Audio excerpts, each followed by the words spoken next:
চলো। কে ছিল ওই বাইকওয়ালাটা যে তোমাকে এখানে রেখে গেল? ও আচ্ছা, ওটা আমার জামাই বাবু। তোমার জামাই বাবু যেমন তোমাকে এখানে রেখে গেল তেমন কল করে বলে দাও যেন এখান থেকে তোমাকে নিয়ে যায়। তুমি তো আছো বাড়িতে নিয়ে যাওয়ার জন্য। কাল আমার দিদির জন্মদিন আছে, আমার সব বন্ধুগুলো আসছে, তুমিও আসো। না আমি কাল আসবো না, আমার কাজ আছে। ধুর, তুমিও আসছো না, জামাই বাবুও আসছো না, কি করে মজা হবে বলো? জামাই বাবু কেন আসবে না? তার কাজ আছে, ব্যস্ত আছে সে। আচ্ছা ওর কাজ আছে, ও ব্যস্ত আছে, আর আমি এমনি ফাঁকা বসে থাকি নাকি? আমার কোনো কাজ কাম নাই তাই না? বিকালে চলো সিনেমা দেখতে, হাউসফুল 5। হাউসফুল 5 না, সানাম তেরি কসম দেখতে চলো। আরে সেটা তো কাল আমি জামাই বাবুর সাথে দেখে নিয়েছি।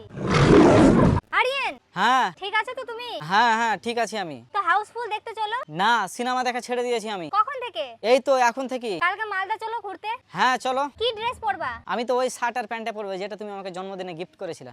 আচ্ছা তুমি কি পরবা? ওটাই পরবো, পিঙ্ক কালারটা, যেটা আমার জন্মদিনে আমার জামাই বাবু গিফট করেছিল। ফটো দেখো কি সুন্দর ড্রেসটা। কি হলো? ভগবান, क्या जुलूम है?